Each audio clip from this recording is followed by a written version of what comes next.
Lady Maga y soy la genio de la moda que todo acomoda. El consejo del día de hoy es cuidado con los abrigos que usas, porque puedes estar usando a un inofensivo animalito de la creación.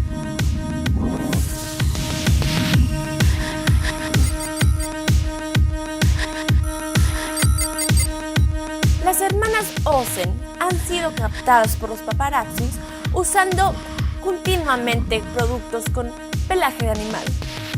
Muchos famosos y personas han preferido no usar abrigos, ni siquiera falsos, de animalitos porque no quieren usar pelaje de animal o sentir fantasmitas de zorrillos o familias enteras de conejitos.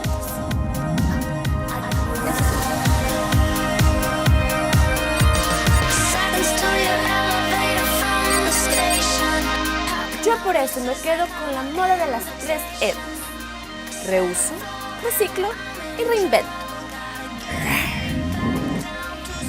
Sé que invento.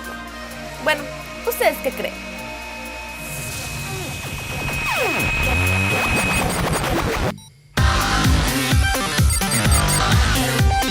Así que las pieles is a no. Tengo muchos consejos para ustedes, ambos. Pero nos veo pronto con Moda que Acomoda. Yo soy Lady Maga.